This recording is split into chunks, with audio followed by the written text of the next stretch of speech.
Hello बच्चों. So we are going to see now next question, that is why energy equal to latent heat of fusion when supplied to an object does not increase the temperature of an object. तो बच्चों latent heat का use मैंने बताया था, क्या है बताइए. Latent heat का यूज़ क्या है? It changes the state. इतना ही काम है बच्चों. Change of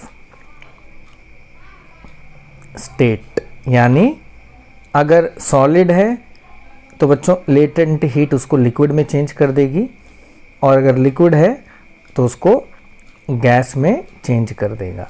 M I right बच्चों? So that means latent heat is utilised to overcome the intermolecular force of attraction, and as a result the ice changes into water. Thus latent heat is utilized to convert solid to liquid state without increasing its temperature. That is, no rise in temperature is seen. Clear बच्चों? तो latent heat use कर लिया जाता है intermolecular force of attraction को तोड़ने के लिए.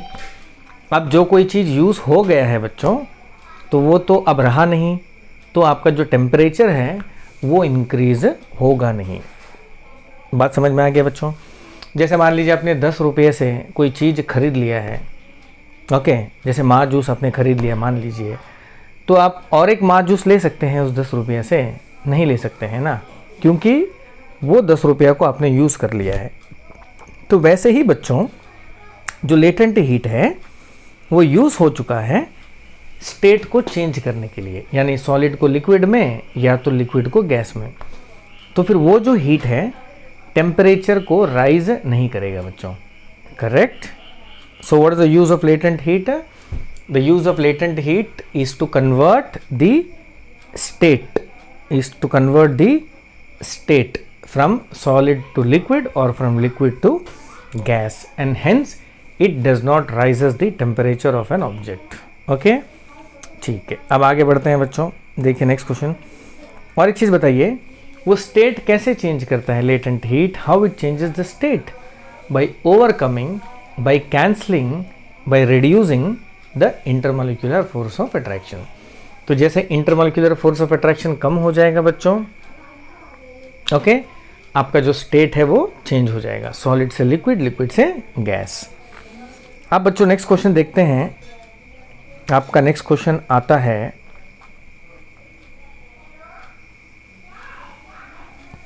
For any substance why does the temperature remains constant during the change in state? तो ये भी वही बात हुआ बच्चों. When ever there is change in state, during the change of state temperature remains constant because the heat energy supplied, that is the latent heat of fusion or vaporization, is utilized to overcome the intermolecular force of attraction. Thus the latent heat is utilized to change the state of the substance, and hence temperature rise does not takes place. ठीक है बच्चों? तो जब वो चीज़ use हो गया है तो आप टेम्परेचर राइज को एक्सपेक्ट नहीं कर सकते हो. ठीक है बच्चों? अब देखिए next question. Which is best for cooling? अगर आपको ठंडा करना है 0 degree Celsius, ice eight 0 degree Celsius और वाटर एट 0 डिग्री सेल्सियस. ठीक है बच्चों? तो अब बताइए, किसी भी चीज़ को ठंडा करने का क्या मतलब है? मतलब ये है कि उस चीज़ के अंदर कुछ हीट होता है बच्चों, हम क्या करते हैं उस हीट को एब्जॉर्ब कर लेते हैं. तो जैसे हीट एब्जॉर्ब होता है तो automatically the object gets cool down. तो पहले आपको इस बात को समझना पड़ेगा कि किसी भी चीज़ को अगर आपको ठंडा करना है बच्चों, तो उस चीज़ के अंदर कुछ हीट होता है, आपको उस हीट को एब्जॉर्ब करना होता है. ठीक है? जैसे मान लीजिए फ्रिज में आपने फ्रूट्स को रखा बच्चों, तो देखिए फ्रूट्स के अंदर में कुछ हीट होता है. जैसे मान लीजिए फ्रूट्स को मैंने बाहर में रखा, तो जो रूम टेम्परेचर है, सो जैसे मान लीजिए रूम टेम्परेचर आपका 35 डिग्री सेल्सियस है, 30 डिग्री सेल्सियस है या तो 40 डिग्री सेल्सियस है, सो आपका जो फ्रूट्स है उसका भी टेम्परेचर सेम होगा बच्चों। तो जैसे आप उस फ्रूट्स को फ्रिज में रख दोगे, then the fridge will start absorbing the heat present in the fruits. तो फ्रूट्स में जो भी हीट है बच्चों, आपका फ्रिज क्या करेगा, उसको खींचना शुरू करेगा। तो जैसे जैसे आपके फ्रूट से हीट बाहर जाता जाएगा, आपका जो फ्रूट है वो ठंडा हो जाएगा। तो ठंडे का मैकेनिज्म समझ में आ गया बच्चों। सो क्या मैकेनिज्म है? Cooling means not to provide cooling to it but to absorb heat from the substance. अब तो ये तो क्लियर। नेक्स्ट, आइस और वाटर में बच्चों देखिए, आइस के पास लेटेंट हीट नहीं है और आपके वाटर के पास में लेटेंट हीट होता है, जैसे मैंने आपको पहले बताया था। तो देखिए, आइस और पानी में आइस के पास हीट कंटेंट कम है, वाटर के पास हीट कंटेंट ज़्यादा है, because it contains latent heat of fusion. Clear? चलिए, अब आइस अगर किसी चीज़ के कांटेक्ट में आता है तो, और पानी एट 0 डिग्री सेल्सियस भी अगर किसी चीज़ के कांटेक्ट में आता है बच्चों, तो क्या होगा मालूम है? Ice and water, you know, both will start absorbing heat from that substance. Okay. अब आइस के पास क्योंकि हीट कंटेंट कम है, right, so it will absorb more heat from the object, और पानी के पास में हीट कंटेंट थोड़ा ज़्यादा है, so it will be absorbing less heat content from that object. ठीक है? तो बच्चों, हीट को लेके प्यासा कौन ज़्यादा है, आइस की पानी? आइस, क्योंकि आइस के पास तो, आइस तो एकदम ठंडा चीज़ है, तो जिस चीज़ के भी कांटेक्ट में आएगा it will absorb heat from that object. Okay, and as a result that object gets cool down. आया समझ में बच्चों? ठीक है, चलिए मैं आपको और एक तरीके से समझाने की कोशिश करता हूँ, शायद आपको समझ में आ जाए। लेट द ऑब्जेक्ट बी ए। देखिए, मैं आपको फिगर से समझाता हूँ बच्चों। देखिए, ऑब्जेक्ट मान लीजिए ये ए ऑब्जेक्ट है, ठीक है बच्चों। ए ऑब्जेक्ट के पास में आपका हीट है 100 जूल, ठीक है, and ice you are keeping in contact with that object. देखिए फिगर में, तो when ice comes in contact with the object, ice के पास में मान लीजिए 20 डिग्री सेल्सियस है, केवल 20 जूल है बच्चों, ठीक है। तो क्या होगा बताइए? Ice will start absorbing heat from the object. Okay, heat ऐसे आना शुरू हो जाएगा आइस में, बिकॉज हमेशा जो हीट है बच्चों वो गर्म ऑब्जेक्ट से ठंडे ऑब्जेक्ट में पास होता है। तो कब तक हीट आएगा बच्चों? जब तक आइस और ए ऑब्जेक्ट का हीट सेम नहीं हो जाता। So after some time ice will be reaching at 60 joule and object A will be reaching at 60 joule. कैसे 60 बच्चों? क्योंकि 60 आते आते दोनों का जो हीट कंटेंट है सेम हो जाता है। 60 + 60 120, और ऊपर देखिए 100 + 20 इज़ 120 जूल। तो यानी देखिए अभी ऑब्जेक्ट का टेम्परेचर कितना हो गया बच्चों? हीट कंटेंट हो गया 60 जूल, पक्का एकदम। 100 था, 100 से 60 जूल। अब एग्जाम्पल लेते हैं बच्चों, इसका ऑब्जेक्ट है ए। अब मैं पानी लाता हूँ इसके कांटेक्ट में, वाटर, बट वाटर का टेम्परेचर बच्चों 100 डिग्री, वही 0 डिग्री सेल्सियस ही है जो आइस का था, ठीक है बच्चों। But ice had heat content of 20 joule, water will be having little more heat content. Why? Because it has latent heat in it. तो इसकी वजह से मान लीजिए बच्चों, पानी का जो हीट था वो है 40 जूल, और ऑब्जेक्ट ए का जो हीट है वो तो आपको मालूम है कितना था बच्चों? 100 जूल। अब बताइए क्या होगा? अब ऑब्जेक्ट ए का हीट पानी में आना शुरू हो जाएगा, है ना? तो कितना हीट वाटर में आएगा बच्चों बताइए? So total is 140। सो आपका जो वाटर है इसके पास हो जाएगा 70 जूल, और यहाँ ऑब्जेक्ट के पास भी हो जाएगा 70 जूल, ठीक है बच्चों।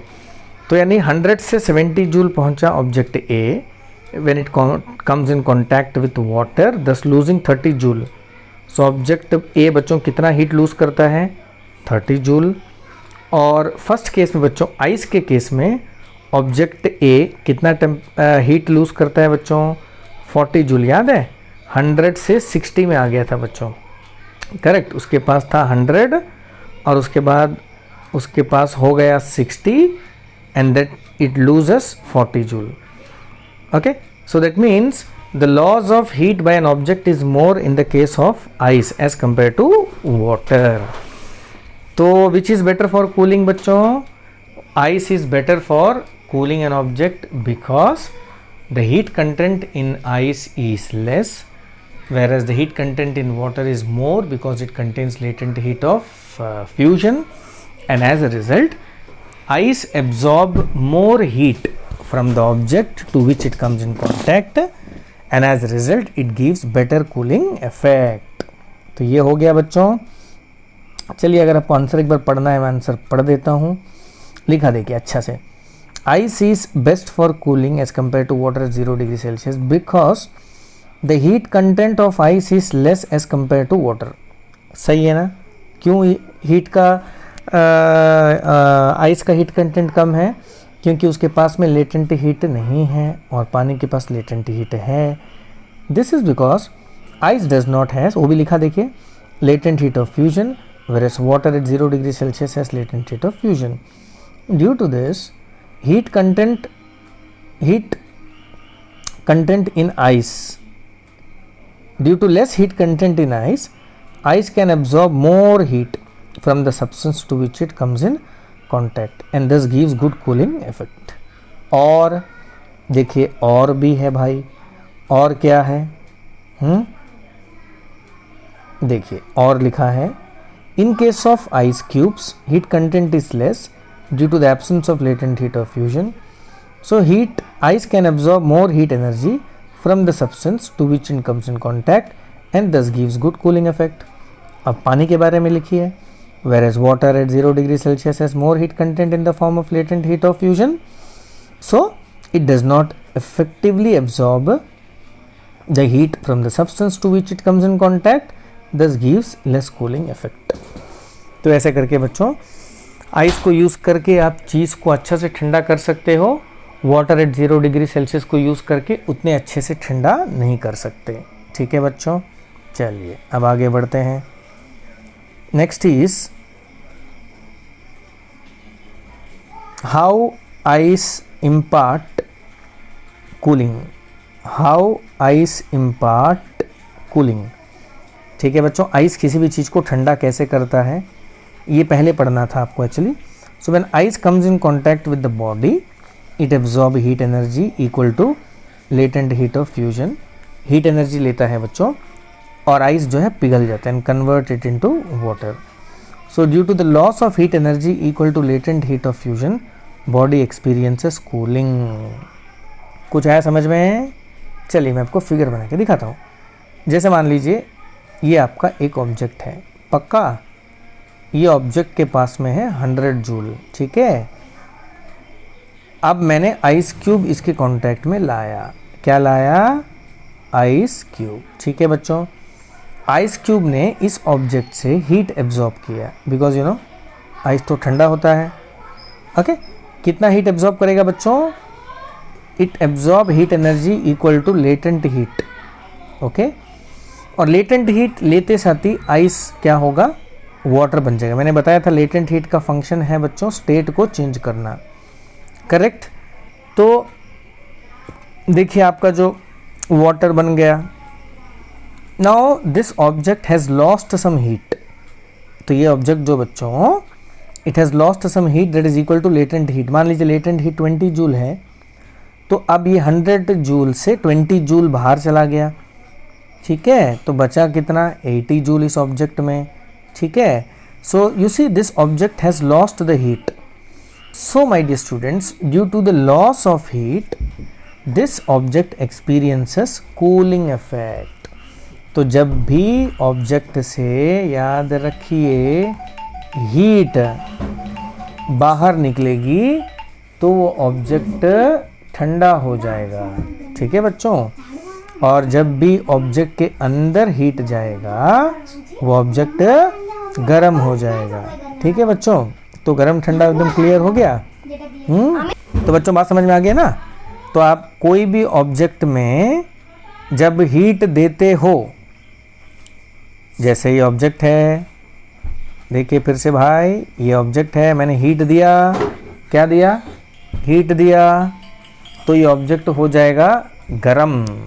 ट्रायंगल मतलब हीट, मैंने हीट लिया बच्चों, लिया, तो ये ऑब्जेक्ट हो जाएगा ठंडा। तो ये बेसिक लॉजिक याद रखिए। ठीक है, चलिए नेक्स्ट बच्चों, लेटेंट हीट ऑफ वेपोराइजेशन बहुत इंपॉर्टेंट है। देखिए तो क्या है, latent heat of vaporisation. So latent heat of vaporisation क्या है बच्चों, याद रखिए। तो बच्चों लेटेंट हीट ऑफ वेपोराइजेशन, ठीक है।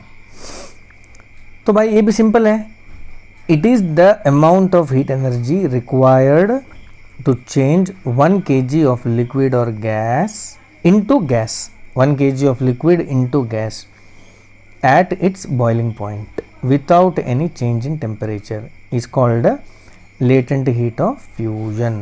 अब देखिए मैं फिगर समझाता हूँ। ठीक है, आपके पास में है वाटर, ये जो मैंने बनाया बच्चों क्या है, वाटर। ठीक है भाई, इस वाटर को मैंने दिया latent heat of vaporisation LHV, okay, and this is exactly 1 kg। ठीक है बच्चों, तो क्या होगा, so this water changes into gas, तो बच्चों ये बन जाता है गैस। क्लियर है। तो बच्चों बताइए, तो latent heat of fusion is the amount of heat energy required to change 1 kg of liquid into gas at its boiling point without any change in temperature। तो यहाँ बच्चों ये जो पानी है ना, उबलता हुआ पानी है, इसका जो टेम्परेचर है वो है 100 डिग्री सेल्सियस, और ये गैस जो बना है वेपर, इसका भी टेम्परेचर बच्चों 100 डिग्री सेल्सियस ही है।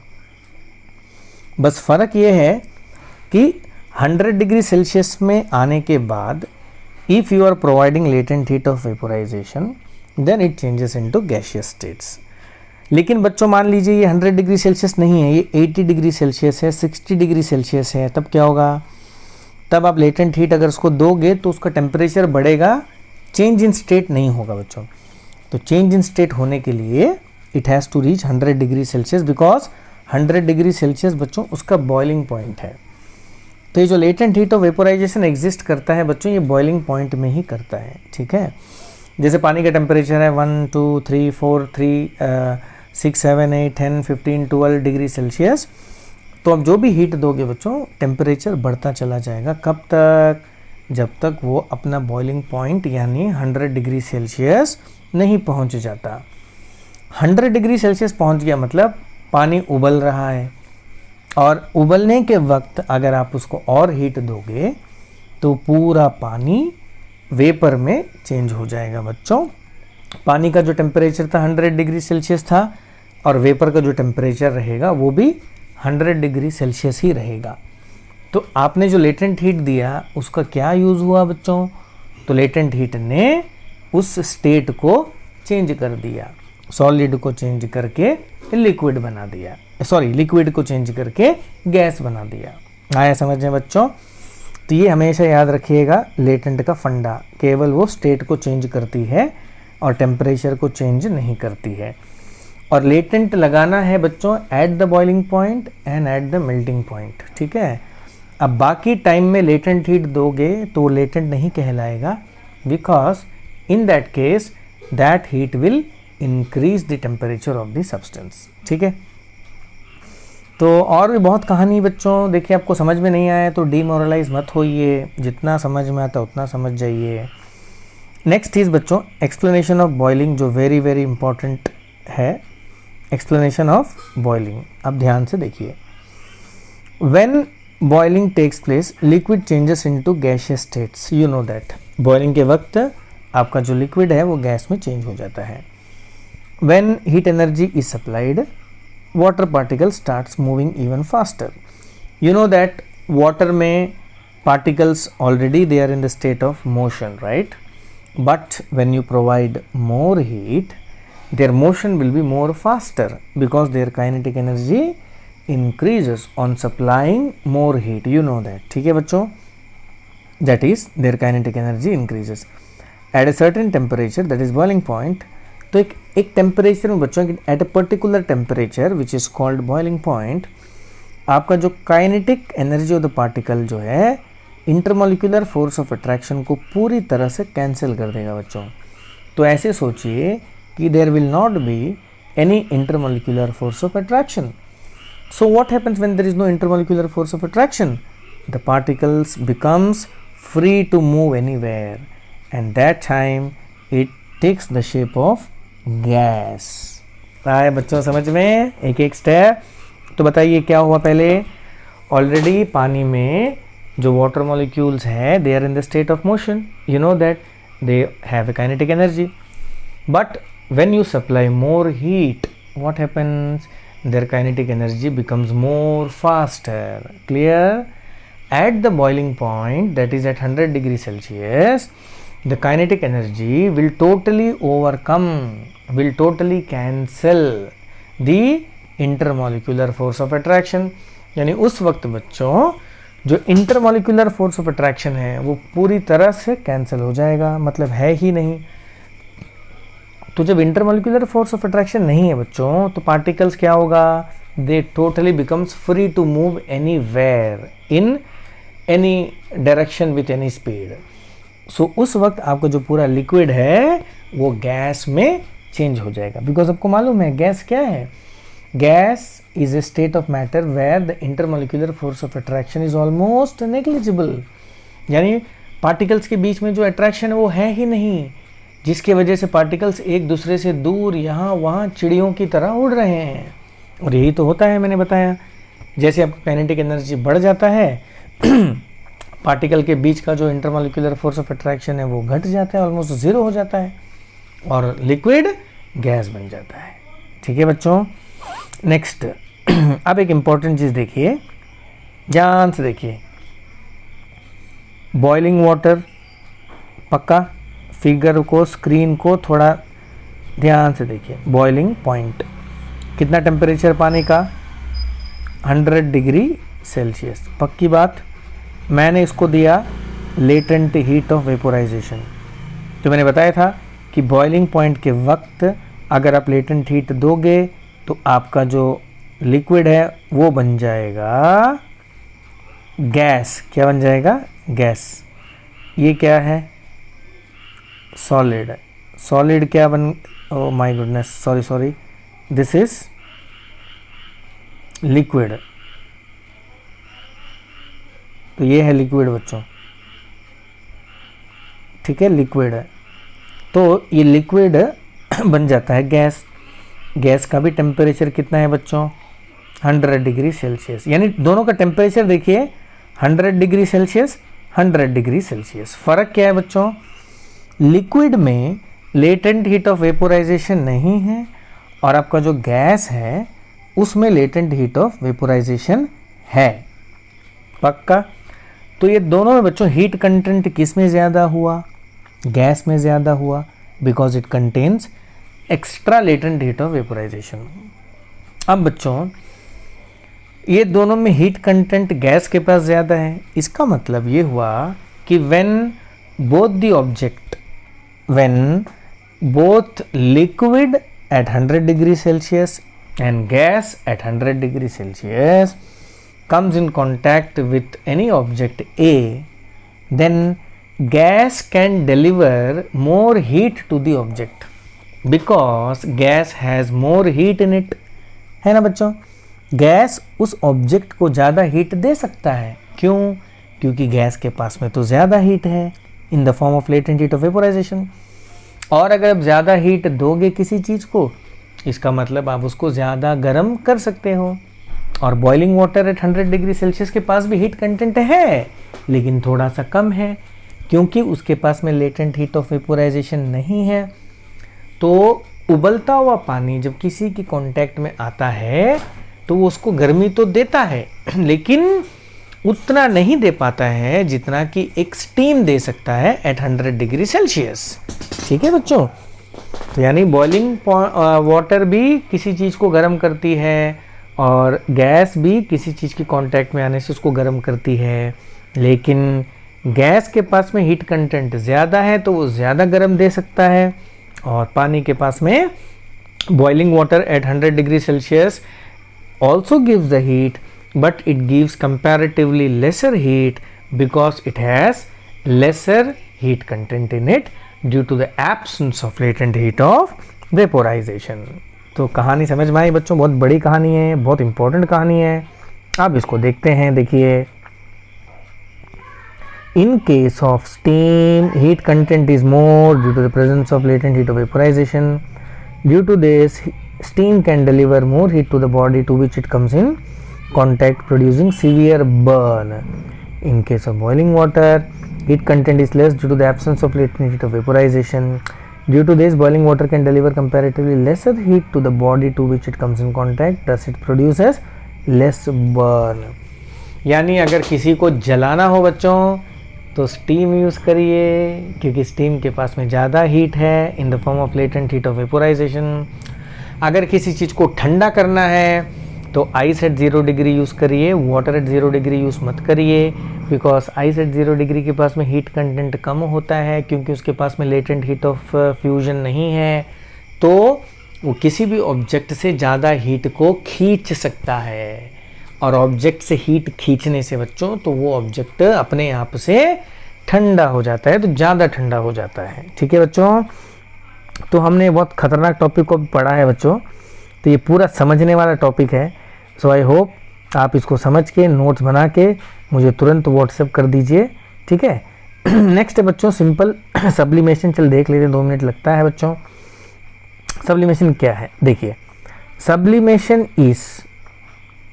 Sublimation is change of state from solid to gas without undergoing liquid state is called sublimation. यानी बच्चों सब यूजुअली क्या होता है, the solid changes into liquid, then liquid changes into gas, but in sublimation phenomenon you will see that the solid directly changes into gas without undergoing liquid phase। For example बच्चों घर में आपने देखा होगा camphor ball देखा है ना, naphthalene ball. सो naphthalene ball solid होता है और वो डायरेक्टली गैस में बदल जाता है without producing liquid। Is it clear बच्चों? So one more example is ammonium chloride, which is solid, converts into gas on heating. Camphor directly changes into gas from solid without when exposed to air for a long time। ठीक है बच्चों, clear. Next लिखा देखिए, clearly लिखा देखिए, the change of solids directly to vapour on heating and of vapour into solid on cooling is known as sublimation. तो sublimation में दोनों क्रिया है बच्चों, सॉलिड से डायरेक्टली गैस और एल्स गैस से डायरेक्टली सॉलिड, यानी इस कन्वर्जन में लिक्विड फेस नहीं आता है। क्लियर बच्चों? देखिए, सॉलिड को हीट किया, बन गया वेपर और गैस, और कूल करेंगे तो वापस से solid. The solid substance which undergo sublimation is said to be sublimate. तो यानी बच्चों जो कैम्फर नैप्थलीन बॉल है, जो कैम्फर है और जो आपका ये है अमोनियम क्लोराइड है, इसको बोलेंगे sublime, because these are the substances which converts from solid to gas states. तो यानी बच्चों जो चीज़ सॉलिड से गैस बन जाता है उस चीज़ को ही बोलेंगे सबलाइम। क्या बोलेंगे? सबलाइम। ओके। और बच्चों अगर मान लीजिए मैंने गैस से सॉलिड बनाया, तो जो मुझे सॉलिड मिला है ना बच्चों, उस सॉलिड को मैं बोलूँगा सब्लिमेट। याद रखिए, द सॉलिड लिखा देखिए, द सॉलिड, देखिए what is written,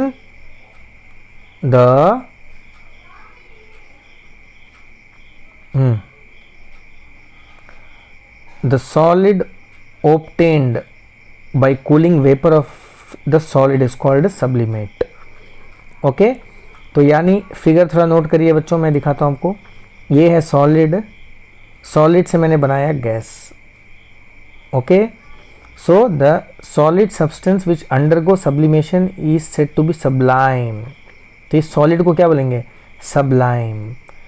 उल्टा बच्चों, अब मैंने गैस से सॉलिड बनाया, correct. In that case the solid which you obtains, okay, is called sublimate, is called sublimate. चलिए बच्चों, तो ये हो गया. Next is effect of change of pressure. Effect of change of pressure, ये बहुत इंपॉर्टेंट चीज़ है बच्चों, देख लेंगे ये भी. चलिए अब एक बार मैं देख लेता हूँ कितना टाइम हो गया. 30 मिनट्स हो गया. ठीक है बच्चों, थोड़ा और पढ़ लेते हैं अभी हम लोग. So now effect of change of temperature. देखिए एक चीज़ याद रखिए, on applying pressure compressing the gaseous particles come closer to each other. सही है ना बच्चों? अब जब भी प्रेशर लगाओगे, किसी भी चीज़ को कंप्रेस करोगे, तो क्या होता है, जो पार्टिकल्स है वो करीब आ जाते हैं. The particle comes closer to each other. Is it clear बच्चों? Now this causes rise in temperature. तो जब भी पार्टिकल्स क्लोज आएंगे बच्चों, तो आप देखोगे कि मैटर का टेम्परेचर बढ़ जाता है. And the rise in temperature has to be brought down by applying some external cooling effect. और ये जो टेम्परेचर बढ़ रहा है, इसको बच्चों कम करना है by applying external cooling effect. यानी बाहर से आप पानी डाल सकते हो, ठंडा पानी, या तो बाहर से आइस क्यूब अप्लाई कर सकते हो. ऐसे करने से अंदर से जो टेम्परेचर, अंदर में जो टेम्परेचर जनरेट हो रहा है, ये कम हो जाएगा बच्चों. ठीक है. फाइनली आप ये देखोगे कि आपका जो गैस है वो बन गया liquid. Hence by applying pressure and reducing the temperature gas can be liquefied. पूरा क्लियर है बच्चों? तो यानी आपको कंप्रेस करना है, और कंप्रेस करने के वक्त आप देखोगे कि टेम्परेचर बढ़ रहा है, तो उस टेम्परेचर को काम डाउन करना है बाहर से कूलिंग इफेक्ट लगा के. Then you will observe that the gas which is present inside the container changes into liquid. So this is how by compressing and by applying external cooling effect we can convert the gas into liquid. Is it clear बच्चों? तो यानी आप कोई भी state को किसी में भी कन्वर्ट कर सकते हो, बस आपको उसका जो टेम्परेचर है और प्रेशर है उसको कंट्रोल करना पड़ता है. राइट. अब देखिए एक्सप्लेनेशन लिखा है बढ़िया से. On compressing the intermolecular force space reduces. You know that अब जब कंप्रेस करोगे तो पार्टिकल्स करीब आ जाते हैं और उनका जो इंटरमॉलिक्यूलर स्पेस है वो कम हो जाता है. Right. Now the particles of gas get so close together that they start attracting each other. So particles बच्चों इतना करीब आ जाते हैं कि उनके बीच में दोस्ती शुरू हो जाता है. दोस्ती यानी intermolecular force of attraction generate हो जाता है. Okay. Attracting each other sufficiently to form a liquid. और आपको मालूम है जब पार्टिकल्स के बीच में intermolecular force of attraction develop हो जाएगा, the gaseous particle changes into liquid. और लिक्विड में अगर आप इंटरमॉलिक्यूलर फोर्स ऑफ अट्रैक्शन को और स्ट्रॉन्ग कर देते हो, then the particle will become very close to, then the particle approaches very close to each other, and as a result they form a closely packed structure and they produce solid. Is it clear बच्चों? The heat released during compression must be bring down by cooling which is necessary for liquefying. यानी जब भी temperature बढ़ता है बच्चों compression के वक्त, you have to apply external cooling effect to reduce the temperature or else you cannot liquefy a gas. तो यानी गैस को लिक्विफाई करना है तो कंप्रेस करना है, साथ ही साथ टेम्परेचर को कम करने के लिए एक्सटर्नल कूलिंग इफेक्ट कर लगाना है. Hence by applying pressure and by reducing the temperature, gas can be liquefied. So this is very very important my dear students. चलिए नेक्स्ट क्लास में आपको पढ़ाऊंगा बच्चों dry ice, about dry ice, and some liquefaction technique and all these things. तो I hope आपको समझ में आया होगा. कुछ डाउट है तो भी टेंशन मत लीजिए बच्चों. पढ़ना है, डाउट होगा, डाउट को क्लियर करना है और आगे बढ़ना है. So this is the process involve in learning. आप ऐसे मत सोचिए कि आपने किसी लेक्चर को सुना और आपको कोई डाउट ही नहीं आया और सब कुछ समझ में आ गया. ऐसे नहीं होता है. डाउट आता है, आपको एक कदम आगे बढ़ के डाउट को क्लियर करना होता है. This is how you grow. Okay बच्चों, so that's all for today's class and hope to meet you in the next class.